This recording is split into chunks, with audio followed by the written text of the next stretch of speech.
Previously on My Curvy Roommate is in love with me. It started with tension, unspoken, undeniable.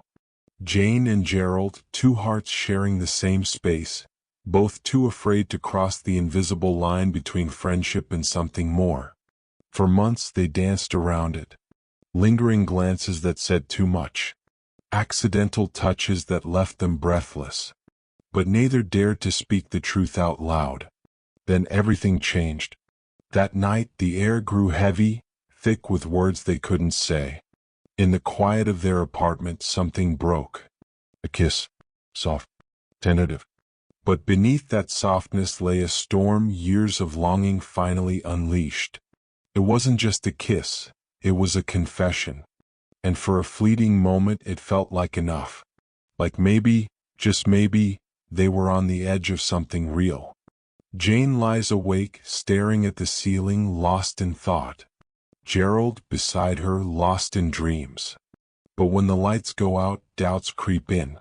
Jane lies awake, feeling the warmth of Gerald's body beside her, her heart thudding painfully in her chest. Was this the beginning of something real? Or just another mistake they'd try to forget? For Jane it was never casual, never simple. She'd been falling, slowly, deeply, for longer than she cared to admit. And for a few stolen hours, it seemed like he had fallen too. Morning came too soon. And with it, the truth. Jane clung to the warmth of last night, hoping it meant something. But the second Gerald entered the kitchen, she knew something was wrong. The warmth in his eyes had faded, replaced by hesitation. Fear. Gerald. Jane. Last night? Silence. 2 words. Just 2 words, and the walls rose between them again. And when he finally spoke, the words shattered everything. Gerald, I don't think I can do this. I'm not ready for what you want. And there it was. The truth no one wanted to face. Jane wanted more, but Gerald? He wasn't ready to give it. So she swallowed the pain, smiled like it didn't matter, and whispered the words that broke her heart. Jane. Just friends then. Jane watches as another woman steps inside. Laughter, too bright, too sharp, fills the space. But just friends was a lie. And lies have a way of unraveling. It didn't take long for reality to sting.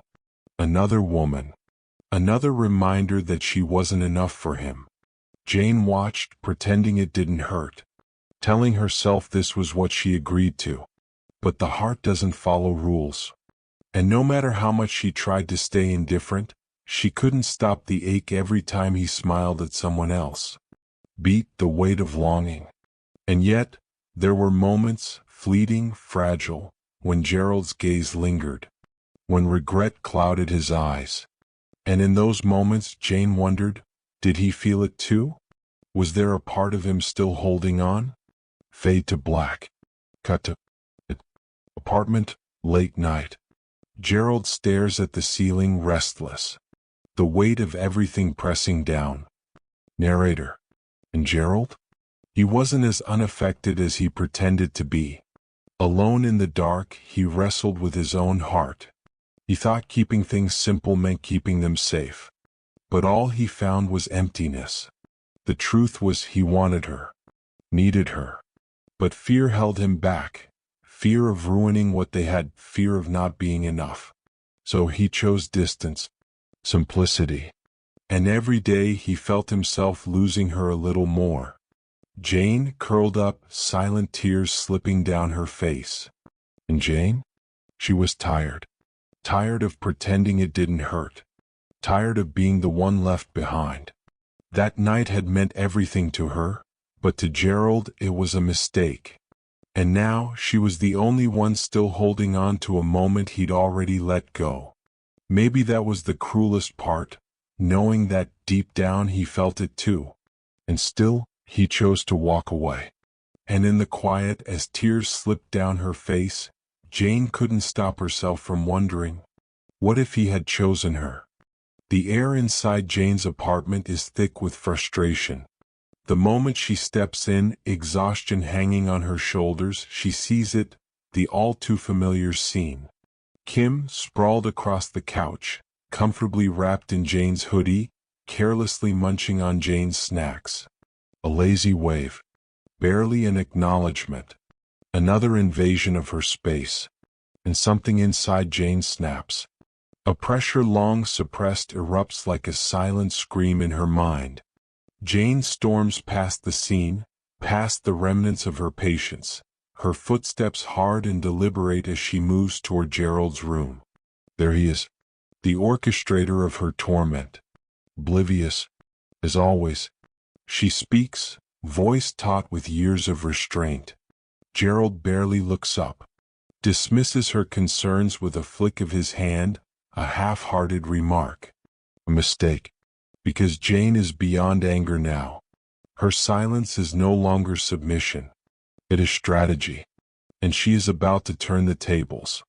And her Dave, a force of nature. Loud, brash, and blissfully unaware of personal boundaries. The kitchen becomes his dominion. Shirtless. Blaring music. Ingredients flying as if caught in a storm. The couch, once Kim's throne, now occupied by Dave, stretching, sprawling, roaring about football stats, shaking the apartment with his energy. The final act of defiance. A bottle of Gerald's expensive cologne. Dave lifts it and showers himself in it. A violation too great to be ignored. And at last Gerald snaps. But Jane, standing smug, arms folded, waits. Oh, but I thought we were being chill about these things? The game has changed. Gerald, desperate, retaliates. Kim returns. With reinforcements. Sasha. Another presence. Another disruption. Two sides now. Jane and Dave on one. Kim and Sasha on the other. Gerald, the fragile bridge between them, sweating, wavering. The first shot is fired. A comment.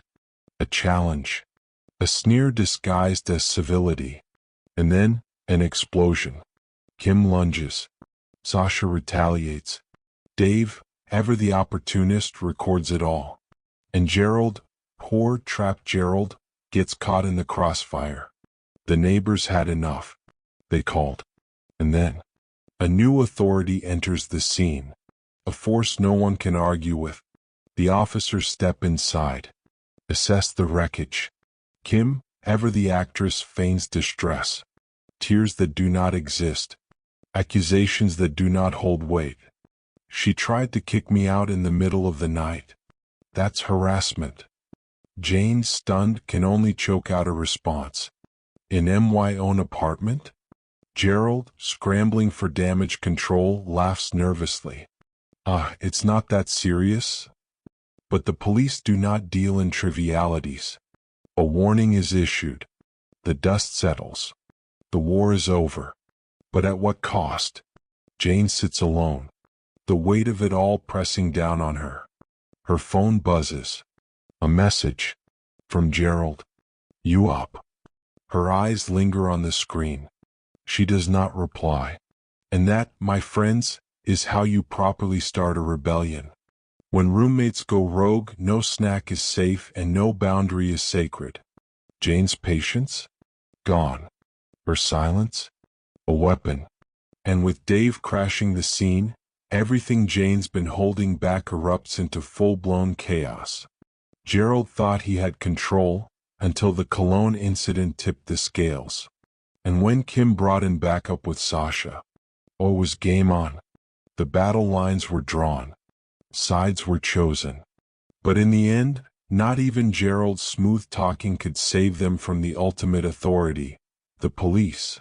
And Jane? She's done playing nice. That final text from Gerald, you up? Left on read. Because sometimes the best revenge is silence.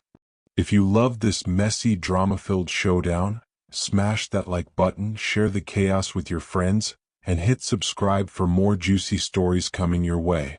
Stay tuned for the next episode of My Curvy Roommate is in Love with Me, where love is complicated and heartbreak is never far behind.